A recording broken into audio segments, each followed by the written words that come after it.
Mientras la historia suele ensalzar conquistadores, virreyes y generales, los verdaderos patriotas, aquellos de origen humilde como un pescador, a menudo quedan en el olvido. Este hombre arriesgó su vida llevando mensajes cruciales a los patriotas durante la lucha por la independencia contra las fuerzas realistas. Fue encarcelado y torturado, le arrancaron las uñas, sufrió 200 palazos y fue colgado de los pulgares. Incluso trajeron a su madre para doblegarlo, pero no lo lograron. Prefirió la muerte antes que traicionar a su patria.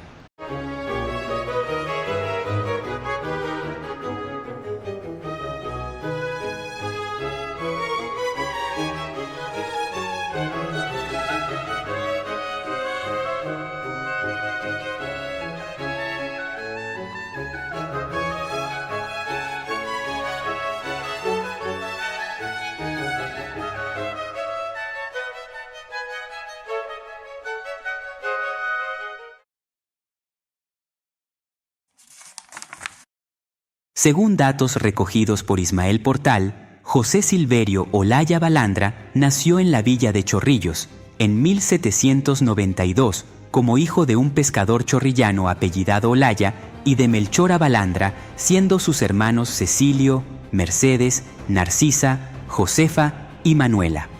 Portal se basó en informaciones de los parientes del mártir que todavía vivían en la época. Otro de los biógrafos de Olaya, Luis Antonio Eguiguren, que investigó en diversos archivos, sostiene que los padres del mártir se llamaban José Apolinario Olaya y Melchora Balandra, ambos chorrillanos, que tuvieron 12 hijos en total, el segundo de los cuales fue José Olaya. Existen, sin embargo, dudas sobre el año del nacimiento. Al parecer, Portal solo se limitó a copiar el año que aparece grabado en el retrato del mártir pintado por el maestro José Gil de Castro, que fue contemporáneo de Olaya. Eguiguren no se ocupa del asunto del natalicio y supone que la partida de bautizo que aclararía las dudas debió desaparecer durante el incendio de Chorrillos ocasionado por las tropas chilenas en 1881. Daba así por hecho que Olaya fue bautizado en la iglesia de Chorrillos. Existe otra versión que afirma que el año de su nacimiento fue 1795. Sin embargo, investigaciones recientes del Instituto Chorrillano de Medios de Comunicación y Archivos han revelado la partida de bautizo de Olaya, confirmando que nació en 1791 y fue bautizado en la iglesia de San Lázaro el 5 de febrero de 1792. Olaya era de cuna humilde, de raza indígena, y vivía de la pesca artesanal en la villa de San Pedro de Chorrillos, una ranchería de pescadores al sur de la ciudad de Lima, que era célebre por sus baños a donde acudían las personas de la clase alta limeña. Se dice que su padre José Apolinario simpatizó con pasión por la causa independentista, al punto que no le gustaba mencionar al pejerrey por su nombre, por ser de reminiscencia monárquica, y llegó incluso a bautizar a su mejor red de pesca como Red de Pejerreyes de la Patria, nombre más acorde a su ideología. Murió en 1822, heredando a su hijo su oficio y su amor a la patria libre. Se dice que Olaya era un excelente nadador y que en una pequeña balsa cubría la ruta de Chorrillos a la isla de San Lorenzo y de allí al Callao, llevando pescado para su venta. También una versión asegura que empezó a servir a la causa patriota desde muy temprano, cuando arribó a las costas peruanas la Escuadra Libertadora al mando de Thomas Cochrane en 1820. En esa ocasión, visitó las naves de dicha escuadra y se ofreció a llevar correspondencia para los patriotas del Callao y luego para los de Lima. La independencia del Perú, declarada por primera vez en Huaura en el mes de noviembre de 1820 y el 28 de julio de 1821 en Lima por el general José de San Martín, solamente se hizo efectiva en Lima y en el norte. Pero Cusco, la Sierra Central y el sur aún estaban bajo el dominio del ejército realista, en su mayoría conformado por indígenas y mestizos leales al rey. Estos en más de una ocasión volvieron a amenazar Lima y el Callao. Cuando San Martín regresó de Guayaquil después de una conversación secreta con Simón Bolívar, instaló el Congreso Constituyente de 1822 e inmediatamente renunció a su cargo de protector del Perú. El Congreso nombró como presidente de la República a José de la Riva Agüero. El ejército realista, al mando de José Ramón Rodil, aprovechando que las tropas patriotas se encontraban lejos, tomó Lima. Los miembros del Congreso se refugiaron en la fortaleza del Real Felipe, en el Callao. Allí se encontraba también el general venezolano Antonio José de Sucre, enviado por el libertador Bolívar con una avanzada de su ejército. Fue en ese contexto que ocurrió el sacrificio de José Olaya.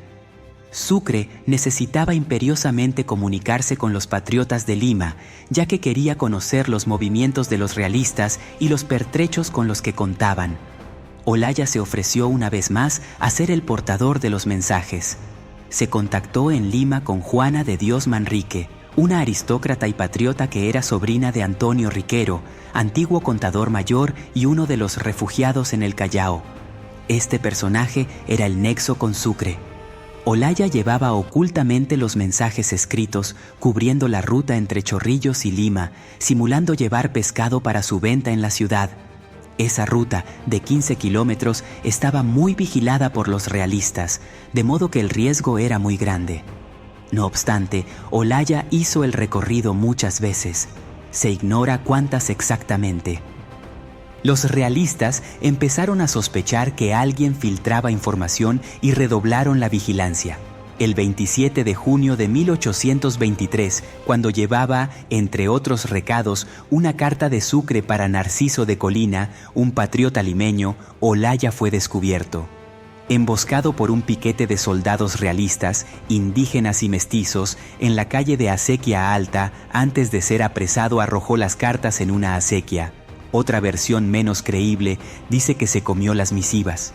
Llevado al palacio del virrey ante la presencia de Rodil, este intentó que delatara a los patriotas comprometidos con las cartas, ofreciéndole a cambio premios y mucho dinero. Como no surtió efecto, recurrió a las amenazas. Como Olaya permaneció incólume, fue torturado. Sufrió 200 palazos, le arrancaron las uñas y lo colgaron de los pulgares. Pero Olaya no se amilanó ante el dolor y permaneció en silencio. Incluso le llevaron ante su presencia a algunas personas arrestadas por sospecha de estar comprometidas con los patriotas del Callao. Una de ellas era Antonia Sumaeta de Riquero, pero ante cada una de ellas, Olaya negó conocerlas. También su madre fue llevada a su presencia, pero ni aún con eso se quebró. Solo se limitó a estrecharla contra su pecho, diciéndole: «Sepulte, madre, mi cadáver, si se lo entregan al lado de mi padre, en el cementerio a esta parroquia y a nuestro hogar». Se dice también que, en medio de las torturas, pronunció su célebre frase: «Si 1000 vidas tuviera gustoso las perdería antes de traicionar a mi patria y rebelar a los patriotas». Finalmente, fue sentenciado a pena de muerte por fusilamiento bajo el cargo de traición. A las 11 de la mañana del 29 de junio de 1823 fue llevado a un pasaje aledaño a la Plaza Mayor de Lima, llamado entonces Callejón de los Petateros y que ahora tiene su nombre, Pasaje Olaya. Sus verdugos, según la costumbre, le preguntaron si tenía un último deseo. Olaya pidió que se le sepultara con la escarapela rojiblanca, el emblema de su patria libre, deseo que se le concedió. Luego se procedió a su fusilamiento. Su cadáver fue arrastrado a la plaza de armas y allí decapitado por el verdugo. Permaneció toda la tarde en exhibición pública hasta que, por la noche, unos pescadores chorrillanos lo pusieron en una carreta y se lo llevaron a sepultar a su tierra natal con su escarapela bicolor prendida en su pecho. Actualmente se desconoce en qué parte de Chorrillos está su cuerpo.